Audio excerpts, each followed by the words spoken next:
With me now, retired California Superior Court Judge Judge Cordell. So nice to see you, Your Honor. How are you this evening? I'm doing fine. We have a lot to discuss. Don't we? This is uncharted territory, to say the least. And, you know, the fact that Jack Smith is perhaps talking about prosecuting Trump right up until Inauguration Day, that would be very striking. What would be standing in his way? Well, whether or not the president-elect has absolute immunity, it's just another issue that no doubt is going to head to the Supreme Court at some point. Even though I think the answer is obvious back to the Supreme Court. all of You us. mean back to the Supreme Court. That's the I mean irony back, here. right. So exactly, because, you know, it's pretty obvious to, I think, most people, one is not a president until one officially takes the oath of office.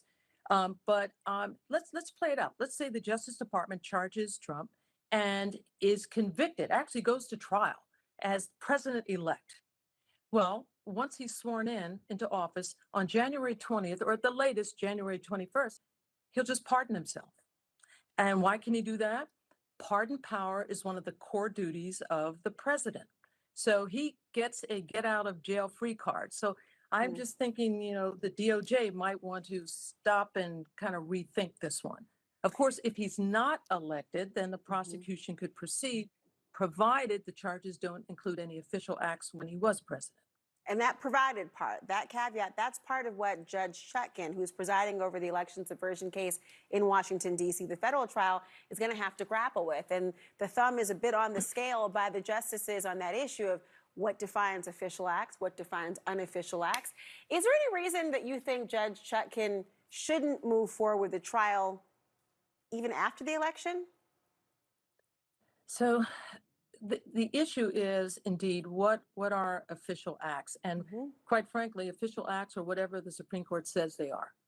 That is that ambiguous. So they've talked about the core constitutional duties, but what does even that mean? They've talked about the perimeter of official acts. What does that mean?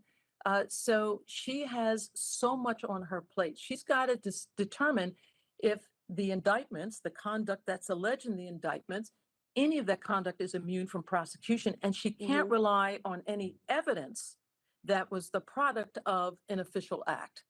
And so, you know what? This is going to take weeks, months, maybe years before she can sort this out with the attorneys. They're going to be filing briefs. They're going to be arguing. It's like, here we go. And Trump is, you know, Mr. Teflon. He's going to, I think, slip through on this. And there will, of course, be that mini trial of the evidence of what would come in, what would not. It's all appealable, though. That's part of what was baked into this Supreme Court decision, which has a lot of eyebrows raised. Let me turn your attention, though, to what's happening in Manhattan, because we were supposed to be at this point, 9 days away from the sentencing of the former president and his hush money conviction. That has now been delayed until September 18th.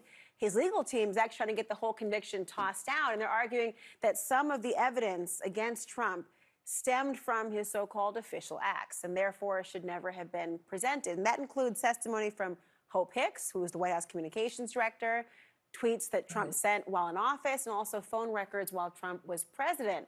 Do you think this could be a basis on which to toss the conviction and maybe secure a new trial?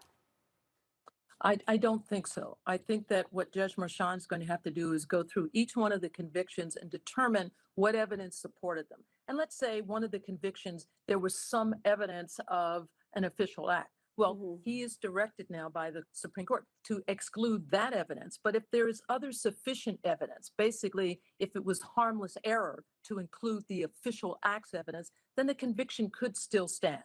He just has a lot of work to do to go through each one of these convictions to determine whether or not they're related to any kind of official act, whatever that means. And I think generally it means anything that Trump did when he was president is an official act, even if it was writing a check or checks out to reimburse Michael Cohen for a cover-up using hush money.